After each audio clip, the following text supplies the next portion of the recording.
Tout le plaisir est pour moi de vous informer, Madame, Monsieur, bonjour et merci de nous rejoindre dans cette livraison de l'actualité sur la télévision nationale congolaise. Au sommaire de ce journal, éradication de l'insécurité en milieu urbain. Plusieurs présumés malfrats ont été interpellés dans la province du Haut-Katanga. C'était lors d'une vaste opération de sécurisation menée dans plusieurs quartiers de la ville de la province du Haut-Katanga. Madame, Monsieur, bonjour et merci d'être avec nous dans cette livraison de l'actualité. Nous commençons par les activités du chef de l'État sous la supervision du chef de l'État Félix-Antoine Tshisekedi Tshilombo. Le gouvernement congolais vient de signer un accord de principe avec Cobalt Metal, une entreprise minière spécialisée dans l'exploration minière et le développement minier en République démocratique du Congo. Regardez. La paix et la prospérité constituent les leitmotifs de la mandature actuelle du chef de l'État, Félix-Antoine Tshisekedi Tshilombo. Pour y parvenir, il est lui-même allé solliciter les investissements étrangers, notamment américains. Et c'est Cobalt Minerals, l'entreprise américaine qui est spécialisée dans l'exploration minière et le développement minier, qui ouvre le bal de cet appel. Le gouvernement congolais est représenté par son ministre de Mines, Kizitopa Kabomba, aux côtés de l'arsenal de services du secteur, et Cobalt Minerals, qu'accompagnait l'ambassadrice des USA au Congo, Lucie Tremblay, viennent d'apposer leur signature sur l'accord de principe pour ces partenariats ce soir à la Cité de l'Union africaine. On voit ici la quintessence dans ces détails fournis par le DG de Cobalt, Benjamin Katabuka. Cobalt s'engage à venir ici au Congo, investir dans la numérisation des données géologiques. Ce pays a énormément de données géologiques et ces données géologiques ne sont pas exploitées pour l'intérêt du pays. Et pour la plupart, en fait, ces données géologiques sont en dehors du pays. Donc, Cobalt aimerait venir investir, financer la numérisation de ces données géologiques et, avec le gouvernement congolais, les rendre publiques, accessibles à tout le monde. Le deuxième volet, c'est l'exploration. Cobalt, comme je l'ai dit, c'est une entreprise qui est plus spécialisée dans l'exploration en utilisant la technologie assez avancée, notamment l'intelligence artificielle. Donc nous voulons, dans les jours qui viennent ou les semaines qui viennent, déposer des demandes de permis de recherche sur des vastes étendues de terre, afin que nous puissions amener en fait, nos équipements, notre technologie pour explorer ces espaces. Et nous espérons en fait pouvoir découvrir des gisements miniers qui pourront être explorés dans le futur. Le troisième volet concerne les développements miniers d'un projet de lithium qui est situé à Manono. Et le gouvernement congolais nous soutient en fait, dans l'initiative que nous avons lancée, parce que c'est un gisement qui fait l'objet de plusieurs litiges. Je parle ici de litiges au niveau des tribunaux et des instances en fait, d'arbitrage, pour que nous puissions aider à résoudre en fait, ces litiges et permettre à ce que ce projet soit développé par Cobalt Metals, notre entreprise. Cet accord signé augure un bon lendemain pour lutter efficacement contre le chômage et surtout élever l'employé congolais par la qualité du traitement. L'objectif de l'entreprise, c'est de pouvoir engager le plus de Congolais, les former et les rémunérer correctement. Et bien entendu, participer aussi dans la construction des infrastructures dans ces pays pour le bien-être en fait, de nos populations. Le train est en marche aux Congolais désireux se mettre à la gare pour y accéder.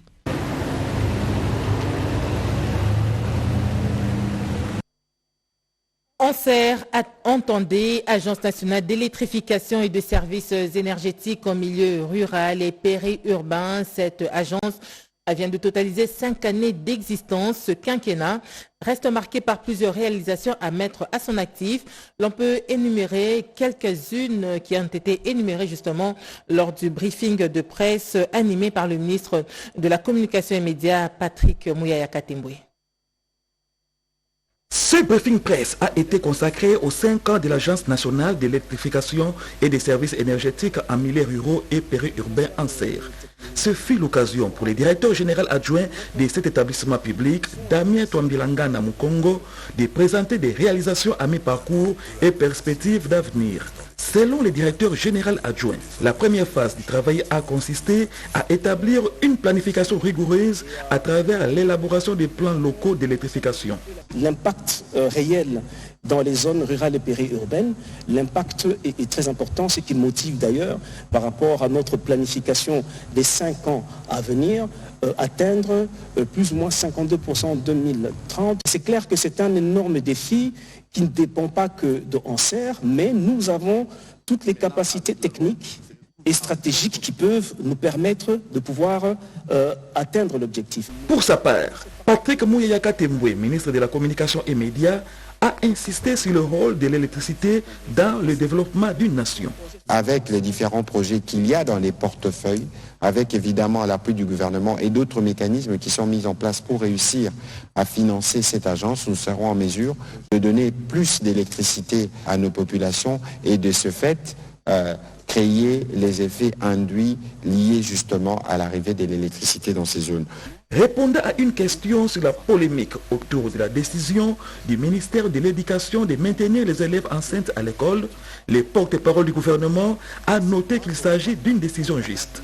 Patrick Mouyaka Temboué a démontré qu'exclure les élèves enceintes de l'école procède à une discrimination et les expose davantage aux maux sociaux. Le premier président de la Cour de cassation, Eli Léon Ndomba, a donné le coup d'envoi d'une vaste opération d'inspection judiciaire dans la Cour d'appel de Kinshasa-Gombe. C'était en présence de la première présidente de cette Cour, Madame Espérance Dia Akir. Une opération qui vise à s'assurer que l'application de la justice soit conforme aux attentes du chef de l'État, garant de l'intégrité du système judiciaire. Nono Manteko nous fait le point.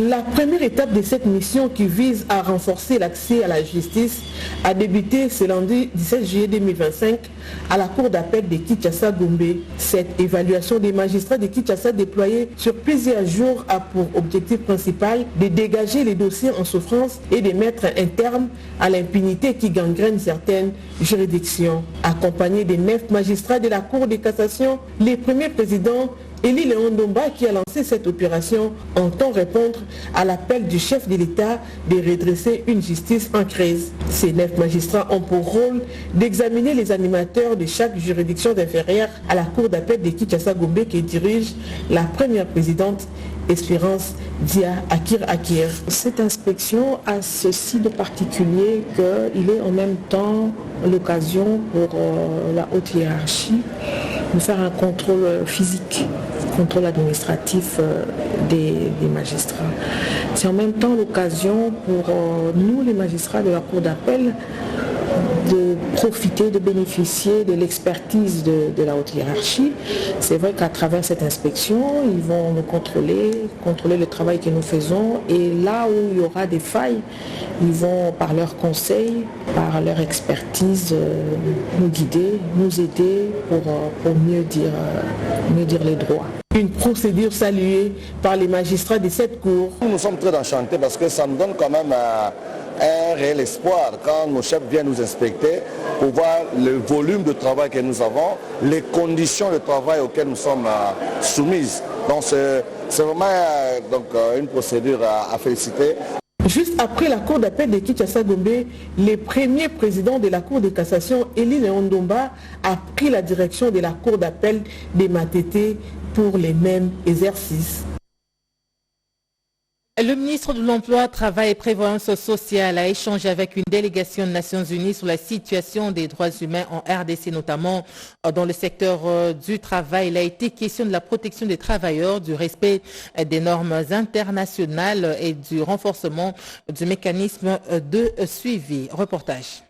L'épineux problème des formes multiples et complexes de la traite des êtres humains à des fins d'exploitation dans le travail, notamment dans le secteur de l'exploitation minière artisanale, du travail domestique, de l'agriculture et de l'enrôlement dans les groupes armés auxquels est confrontée la RDC, surtout dans les zones sous occupation de l'armée rwandaise et de ses supplétifs. Ces sujets étaient au cœur des échanges fructueux que le ministre de l'Emploi et Travail a eu ce jeudi 17 juillet 2025 à Kinshasa Gombe avec une délégation du Haut Commissariat des Nations Unies aux droits de l'homme conduite par sa rapporteuse spéciale Siobine Moulali.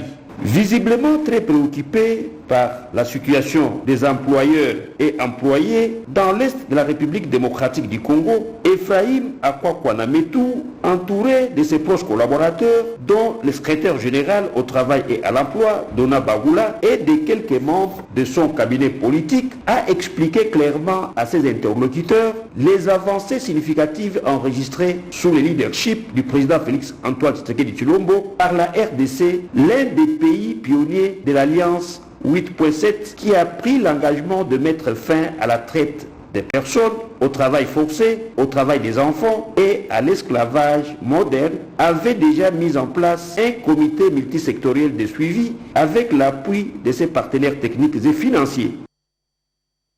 En dehors de nos frontières, plus précisément au Vietnam, le ministre d'État de l'Agriculture et Sécurité alimentaire, Grégoire Mchaïl Moutombe, a participé au forum interrégional de haut niveau sur le modèle OCOP, occasion pour le ministre d'État de présenter comme innovation l'industrialisation de la culture du maïs consommée par 90% de la population en RDC. Le drapeau de la RDC a flotté au Vietnam lors de la tenue du forum interrégional de haut niveau sur le modèle OCOP, One Country, One Priority Product, traduit par le modèle de produits prioritaires d'un pays à l'autre, organisé par le ministère de l'Agriculture et de l'Environnement et de l'Organisation des Nations Unies pour l'Alimentation et l'Agriculture. 14 ministres des pays africains y prennent part. Grégoire Mchaïl Moutombe, ministre d'État de l'Agriculture et Sécurité alimentaire de la RDC, a présenté les défis actuels relatifs à la volatilité des prix de céréales importés, d'où le choix porté sur la culture du manioc comme culture prioritaire consommée par 90% de la population. Selon Grégoire Mchaïl Moutombe, la farine panifiée de manioc incorporée dans la fabrication de pain entraîne la réduction du coût de production de pain, valorise la production locale du manioc et la réduction progressive de la dépendance à l'importation de blé. En termes d'illustration, EcoSac est le modèle de transformation locale de manioc et d'accès au marché, a dit Grégoire Mchaïl Moutombe. Nous avons une entreprise qui s'appelle EcoSac, située dans la zone périphérique de Kinshasa. En RDC, nous consommons les feuilles de manioc, c'est la racine. Donc nous consommons le manioc complet. Et nous constituons que le manioc, c'est une plante plastique. Parce que nous plantons le manioc partout en RDC. Et nous pensons que l'industrialisation du manioc pourra donner à la RDC une autre approche de la lutte contre la pauvreté et de la lutte contre la faim et la famine. Lancé officiellement en 2018 au Vietnam, le programme OCOP valorise les ressources locales et autonomise les communautés rurales. Au Lualaba, la gouverneure poursuit sa tournée d'inspection des chantiers en cours. Plusieurs ouvrages d'intérêt public ont été visités dans le but de s'assurer de l'évolution des travaux et du respect des normes, ce en vue d'améliorer les conditions de vie des populations, nous dit Yolande Voka.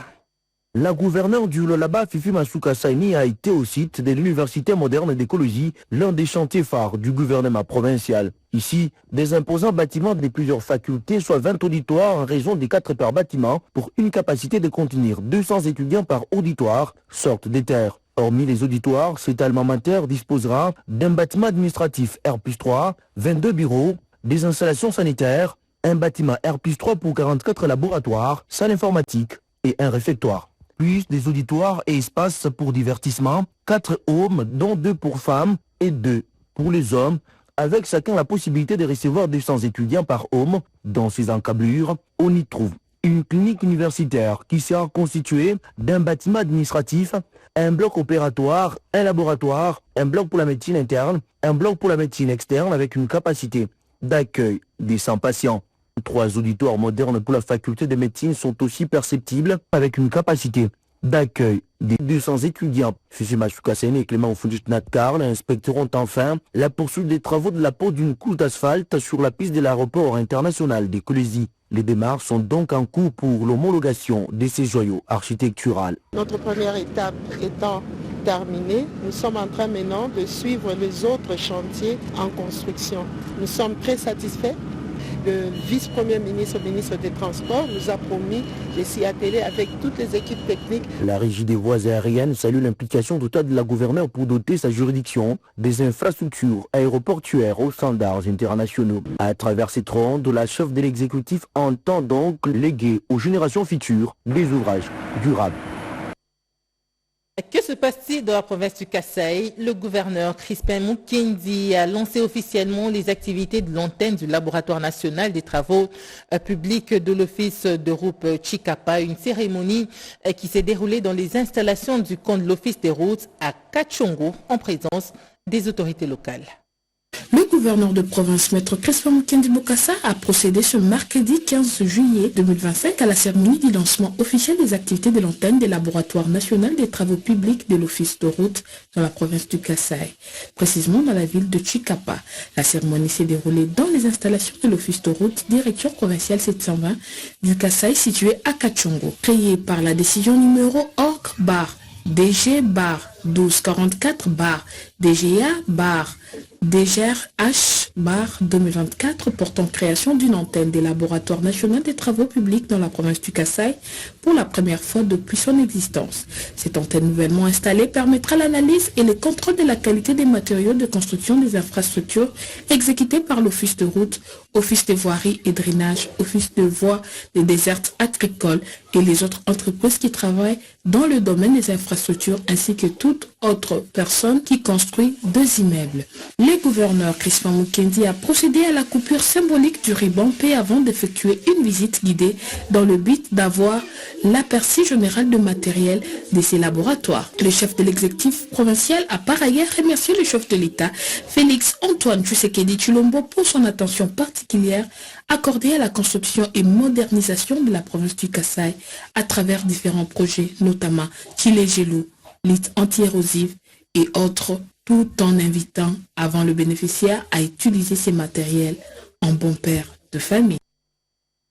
Et dans la province du Haut-Katanga, la police nationale congolaise a frappé fort. Plusieurs présumés malfrats ont été interpellés lors d'une vaste opération de sécurisation menée dans plusieurs quartiers. Une opération saluée par la population alors que les autorités provinciales multiplient les efforts pour éradiquer l'insécurité en milieu urbain.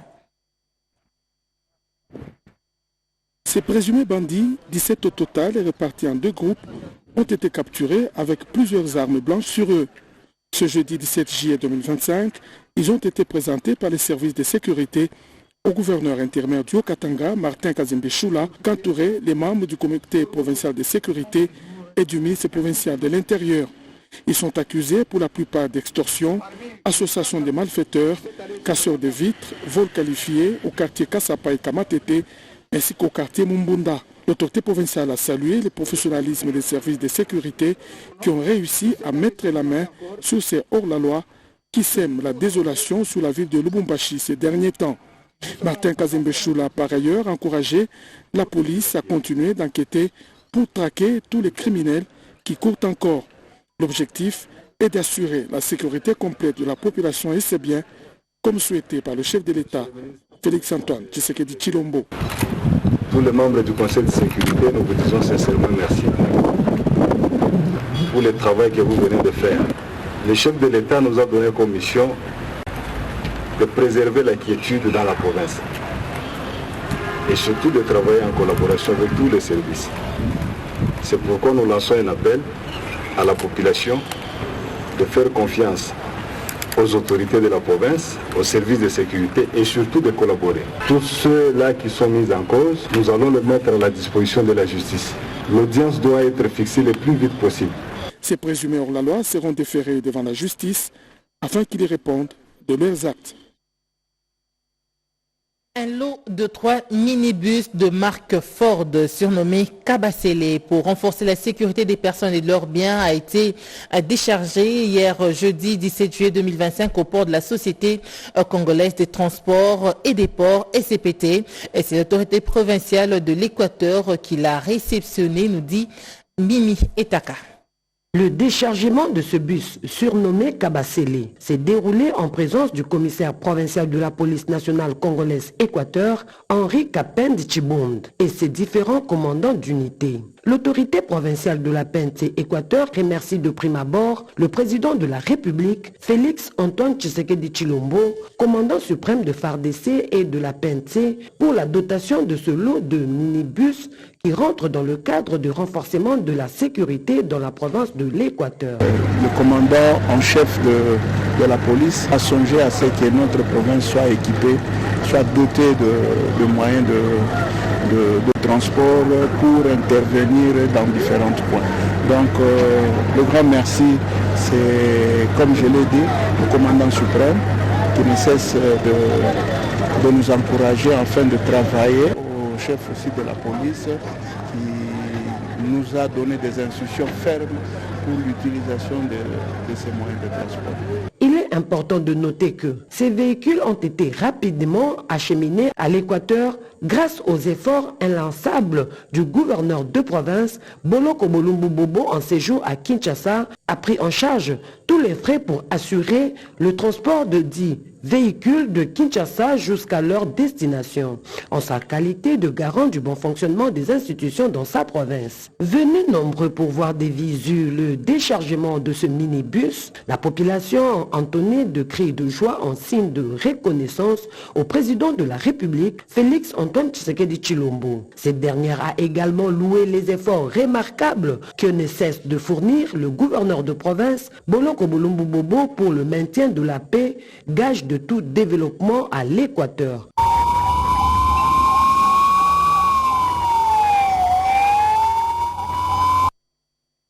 C'est sur une note de satisfaction que s'est clôturé l'atelier de 3 jours à l'hôtel du fleuve Congo réunissant plusieurs experts de différents secteurs organisé par la Sainte-Péry. Ces travaux ont pour objectif d'étudier les mécanismes de protection de l'homme et l'environnement contre les effets nocifs du rayonnement ionisant. On en parle avec Monique Mafungu. Plusieurs recommandations ont été formulées à l'issue d'une rencontre de 3 jours qui s'est tenue au fleuve Congo Hotel, réunissant des experts issus des divers secteurs et organismes. L'objectif principal de ce cadre d'échange est renforcer la protection de l'homme et de l'environnement contre les effets nocifs des rayonnements ionisants. Plusieurs recommandations ont été formulées à l'issue d'une rencontre de 3 jours qui s'est tenue au fleuve Congo Hotel, réunissant des experts issus des divers secteurs et organismes. L'objectif principal de ce cadre d'échange est renforcer la protection de l'homme et de l'environnement contre les effets nocifs des rayonnements ionisants. Ces 3 nouveaux textes réglementaires relatifs à la tarification des inspections, à la protection physique des matières nucléaires et à la protection contre les sources naturelles, ils viennent combler des lacunes, répondre aux standards internationaux et garantir que l'utilisation des sources de rayonnement ionisant en RDC soit maîtrisée, traçable et sécurisée. Durant ces assises, les participants ont évalué les dispositifs existants, partagé leurs expériences et proposé des pistes d'amélioration pour une meilleure gestion des sources de rayonnement. C'est réellement un partenaire de taille dans ce domaine, surtout que c'est un domaine sensible qui gère des matières radioactives et des matières nucléaires. Vous savez, sans une réglementation donnée, vous ne saurez pas vous en sortir. Au nom du ministre Gilbert Kabanda, le directeur du cabinet à la recherche scientifique a salué les conclusions de ces assises. Son Excellence, Monsieur le ministre, formule ses encouragements à continuer à faire vivre cette dynamique, à persévérer au partage de bonnes pratiques, à renforcer la formation et la sensibilisation sur le terrain et surtout à faire preuve d'une vigilance constante dans la mise en œuvre des mesures de sécurité nucléaire et de radioprotection. Cette rencontre s'inscrit dans une dynamique nationale visant à harmoniser les politiques de radioprotection avec les normes internationales. Une initiative de la Sainte-Péry saluée par les parties prenantes pour sa portée stratégique dans les domaines de la santé publique et de la sécurité environnementale. Le test national de sélection et d'orientation TENA-SOSP s'est bien déroulé dans plusieurs provinces. Le cas de la province du Maniema, confirmation également des autorités provinciales du Sud du Bangui et de la Lomami. 24 951 candidats, dont 11 337 filles, viennent de passer le test national de sélection et d'orientation scolaire et professionnelle ce jeudi 17 juillet 2025 dans la province éducationnelle Maniema 1. Dans son mot technique, Gabriel Wikayisala, inspecteur principal provincial, a indiqué que cette quatrième édition du TENA-SOSP se passe pendant 2 jours. Plusieurs matières seront examinées pour la première journée, entre autres les mathématiques et les sciences de la vie sur 28 points. À la deuxième journée, ça sera les langues sur 22 points. Le gouverneur de la province du Maniema, Moussa Kabankoui Moïse, qui a lancé officiellement ce test à l'école primaire Kindouville, a demandé aux candidats de prendre ce test au sérieux et à ne pas se communiquer les réponses. Signalons que tous ces candidats sont répartis dans 80 centres de passation. Coup d'envoi ce jeudi 17 juillet 2025 de la 4e édition du test national de sélection et d'orientation scolaire et professionnelle de la SOSP en sigle. À Guimena, dans la province du Subangui, c'est le gouverneur de province Michel Momogalobo qui a présidé cette cérémonie qui a eu lieu au collège Elika en présence du ministre provincial de l'Éducation nationale et nouvelle citoyenneté, des superviseurs nationaux venus de Kinshasa, des membres du comité provincial de sécurité, ceux du comité provincial de TENA-SOSP ainsi que d'autres invités de marque. Dans son mot de circonstance, Madame l'inspecteur principal provincial Yvonne Omoyi a rappelé la base juridique de cette évaluation avant de parler de sa finalité. Il faut signaler que la province éducationnelle du Sud-Bangui 1 a inscrit au total 30 974 candidats, dont 13 307 filles réparties dans 85 centres d'administration disséminés dans les 10 sous-divisions provincial de l'éducation nationale et nouvelle citoyenneté. Le directeur provincial de l'éducation Subangui 1 et la chef de la délégation des superviseurs venus de Kinshasa ont tour à tour souligné l'importance de l'orientation et ont exhorté les parents à ne pas désorienter leurs enfants selon leurs préférences. Aussi ont-ils demandé aux élèves d'éviter la tricherie.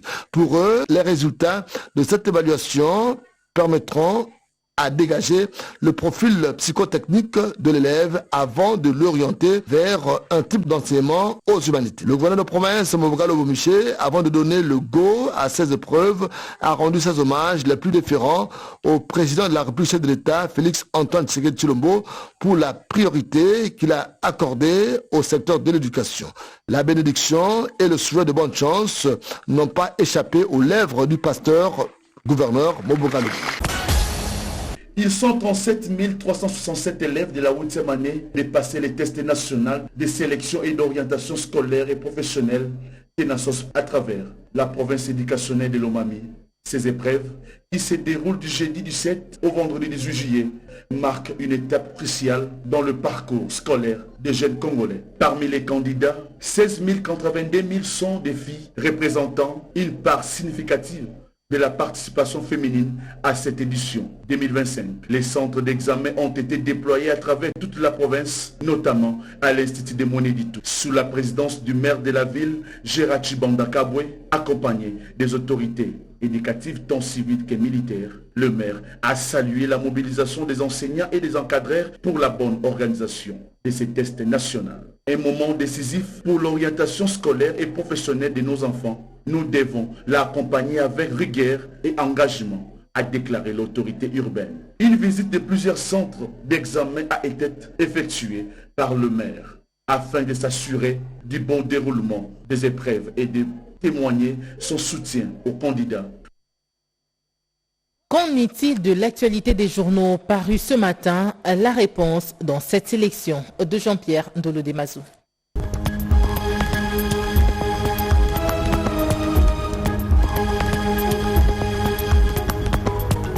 Bienvenue mesdames, messieurs à cette revue de presse du vendredi 18 juillet 2025.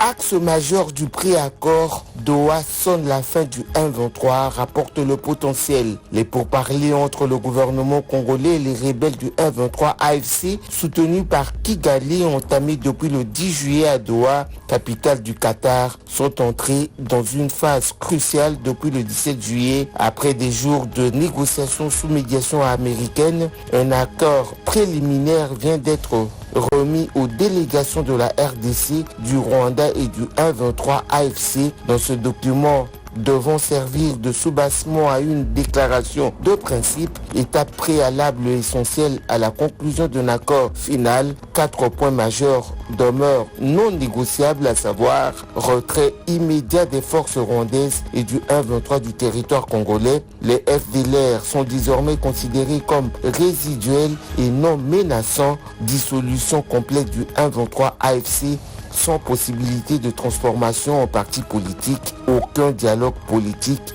mixage ou brassage avec les terroristes du 1-23.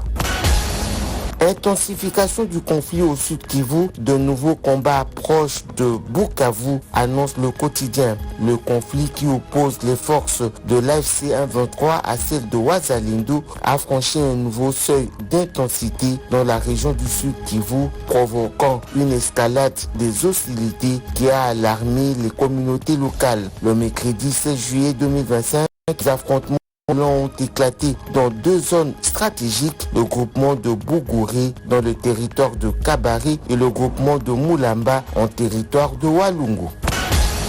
Bukavu, plus de 1500 ménages sans abri après un incendie à Nyakaliba, note 7sur7.cd. Un incendie a ravagé la nuit de mercredi au jeudi 17 juillet 2025 une grande partie du quartier Nyakaliba à Bukavu sur l'avenue Kadourou. Selon les premières estimations, plus de 1500 ménages sont aujourd'hui sans abri. Des familles entières se retrouvent à la Belle Étoile. D'après le premier constat, des installations électriques défectueuses seraient à l'origine de la catastrophe. La ville de Likasi plongée dans le noir suite au vol de 800 mètres de câbles, titre La Manchette. Le vol d'environ 800 mètres de câbles en cuivre de la SNEL a plongé la ville dans l'obscurité depuis la nuit du mardi 15 au mercredi 16 juillet. Ce vol est intervenu sur la ligne haute tension numéro 51, une infrastructure essentielle qui alimente la ville depuis le poste de Panda 744. Confirmant cet acte de vandalisme, le directeur de transport sud de la SNEL à Likasi déplore les lourdes conséquences pour les populations et entreprises de la région. Voilà qui met fin à cette livraison de l'actualité de 13h30 sur la télévision nationale congolaise, un journal rédigé par Gauthier Kiassi, Toto Céleste Sungu et Sarah Malélé.